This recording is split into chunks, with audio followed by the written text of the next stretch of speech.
Bonjour à tous. Le thème de notre méditation du jour est titré « Repens-toi avant qu'il ne soit trop tard ».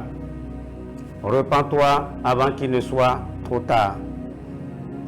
Nous allons lire la parole de Dieu dans Romains chapitre 1. Romains chapitre 1. Romains chapitre 1, nous allons lire le verset 18 et après du verset 24 au verset 32. Romains chapitre 1, verset 18. La colère de Dieu se révèle du ciel contre toute impiété et toute injustice des hommes qui retiennent injustement la vérité captive. Verset 24. C'est pourquoi Dieu les a livrés à l'impureté selon les convoitises de leur cœur, en sorte qu'ils déshonorent eux-mêmes leur propre corps. Eux qui ont changé la vérité de Dieu en mensonge et qui ont adoré et servi la créature au lieu du Créateur qui est béni éternellement. Amen. Verset 26. C'est pourquoi Dieu les a livrés à des passions infâmes, car leurs femmes ont changé l'usage naturel en celui qui est contre nature. Verset 27. Et de même les hommes, abandonnant l'usage naturel de la femme, se sont enflammés dans leurs désirs les uns pour les autres, commettant homme avec homme des choses infâmes et recevant en eux-mêmes le salaire que méritait leur égarement. Verset 28. Comme ils ne se sont pas souciés de connaître Dieu, Dieu les a livrés à leur sens réprouvé pour commettre des choses indignes. Étant remplis de toute espèce d'injustice, de méchanceté, de cupidité, de malice, plein d'envie, de meurtre, de querelles, de ruse, de malignité.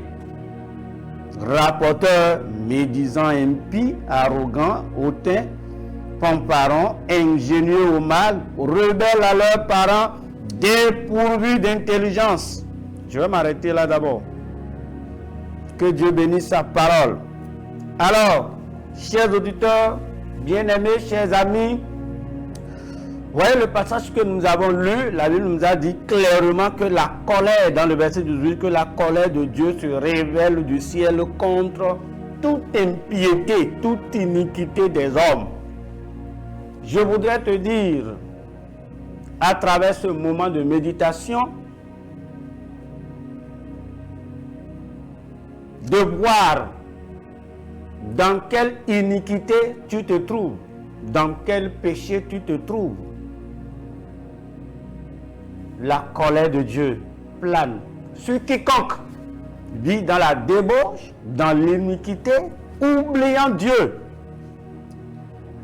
Il y en a qui écoutent, qui savent, ils savent que il y a un certain Fils de Dieu qui est venu sur la terre et qui a souffert pour l'humanité.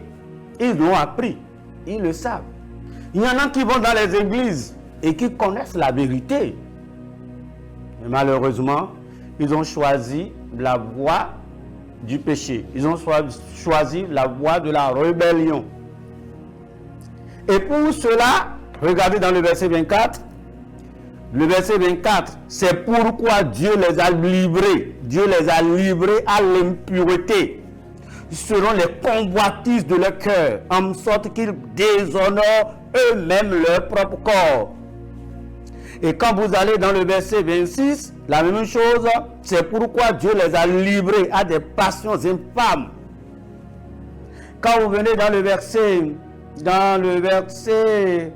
28, Dieu, c'est pourquoi, comment ils ne sont pas soucieux de connaître Dieu, Dieu les a livrés à leur sens réprouvé. Vous voyez ça? lorsque vous refusez délibérément d'obéir à Dieu, lorsque, malgré ce que les serviteurs de Dieu disent, malgré ce que vous écoutez à l'église, malgré tous les serviteurs de Dieu ou bien les évangélistes que Dieu vous envoie, vous endurcissez votre cœur. Dieu vous aide. Dieu vous aide à aller plus dans le mal. C'est pourquoi on rencontre certains et on se pose la question, mais lui, je le voyais aller à l'église. Mais son papa est pasteur. Mais il a été pasteur. Mais il a été femme d'un pasteur. Etc., etc. Mais on les voit dans des choses inimaginables. Et aujourd'hui, dans notre société, malheureusement, on voit des choses contre nature. Vous voyez, la Bible a été très claire. Il dit dans le verset 24, c'est pourquoi Dieu les a livrés à l'impureté selon les convoitises de leur cœur, en sorte qu'ils déshonorent eux-mêmes leur propre corps. Vous ne constatez pas ça? Regardez par exemple les femmes, nos jeunes sœurs. Maman, c'est malheureux. On passe des pommades, on passe des choses pas possibles et vous allez voir que la chair, sur la peau, il y a plusieurs couleurs. Oh, quand parfois je regarde, on a envie de vomir. Et ce qui est marrant, les jeunes filles voient ça et ils continuent dans ce même chemin. Ils continuent de passer des choses sur leur corps pour dépigmenter leur corps. Et quelques années après avoir utilisé ces produits, vous voyez plusieurs taches. Et parfois la peau est tellement rouge. Quand je vois ça, j'ai pitié. Tu dois te repentir. Je vais te dire, ton corps, ta chair, tu dois rendre compte de ce que tu as fait de ta chair. Certes, c'est ta chair, c'est ton corps, mais Dieu va te demander compte. Parce que c'est Dieu qui l'a créé, c'est Dieu qui t'a créé. Et tu ne dois pas en faire ce que tu veux. Regardez les jeunes garçons aujourd'hui qui, au lieu d'acheter de ceinture, on ne peut plus acheter de ceinture, on ne peut plus porter de ceinture. Si bien que les vendeurs de ceintures aujourd'hui font mévente. On laisse le pantalon descendre sur les fesses. Et on voit le dessous. Oh, c'est malheureux. Il y a autre chose. On porte des habits déchirés. On dit que c'est la mode. Malheureusement, même quand vous allez dans les boutiques, dans certaines boutiques, vous allez voir exposer des pantalons déchirés. Et je vais voir pantalons déchirés, je vais prendre mon argent pour acheter pantalons déchirés. Et Satan se moque. Il rit. Regardez ces fous. Mais n'est-ce pas des fous qui portent les habits déchirés? Mais aujourd'hui, les gens se plaisent dedans. Ce n'est plus les jeunes seuls qui en portent. Vous allez voir de grandes personnes, des papas, des mamans. Au lieu que la chose est déchirée, on doit jeter ou bien on doit raccommoder. Non, on ne continue pas à porter. On voit ça déchiré, on va en acheter. Ou bien on achète. Donc, comme c'est la mode, je ne sais pas, on prend pour déchirer. On va sortir avec habits déchirés. Ce sont les fous qui portent des habits déchirés et qui se promènent partout. Pense-y avant qu'il ne soit trop tard. Pense-y avant qu'il ne soit trop tard. Vous allez voir ici à Cotonou, dans les villes de Cotonou, dans les grandes villes, un peu partout, même dans le monde, vous allez voir la nuit, les jeunes filles se livrent à leurs besoins et c'est leur travail de nuit. Elles vendent leur corps. Si tu es dedans, Répands-toi avant qu'il ne soit trop tard. Tu dois y penser. Jeune garçon, jeune fille, quelle est ta vie? Chrétien, quelle vie mènes-tu? Bien que tu écoutes la parole de Dieu, je voudrais te dire que la colère de Dieu plane sur toi. Et tu dois te repentir avant qu'il ne soit trop tard. Tu dois te repentir avant qu'il ne soit trop tard. La colère de Dieu plane sur toute impiété, toute iniquité des hommes. Allons dans Actes chapitre 17.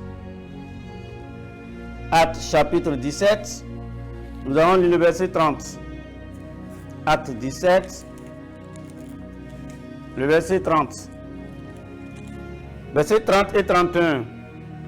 Dieu, sans tenir compte des temps d'ignorance, annonce maintenant à tous les hommes, en tout lieu, qu'ils aient à se repentir.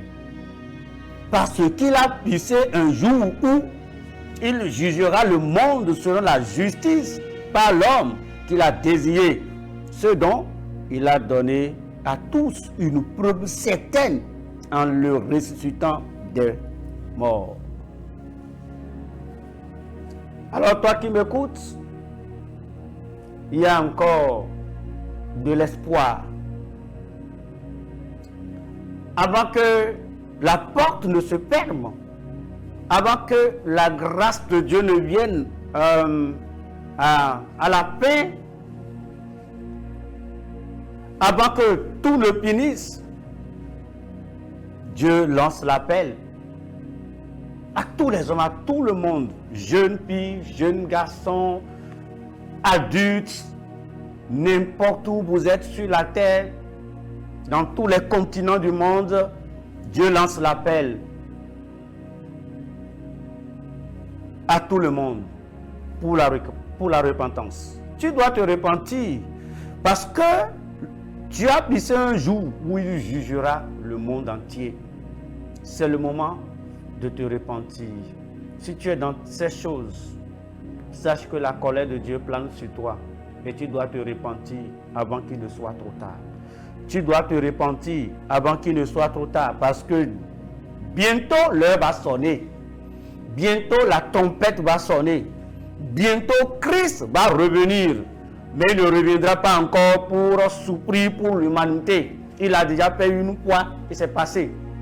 Mais quand il reviendra, c'est pour juger le monde. Quel sera ton sort? Quand le temps viendra, dans quoi on va te trouver? Quand Christ va revenir, dans quoi il va te trouver? Tu peux dire non, rien de tout cela. Mais sois sûr d'une chose. La mort est là et tu vas passer dans l'au-delà. Je t'invite à te repentir avant qu'il ne soit trop tard. Prions, Père, merci pour ta parole.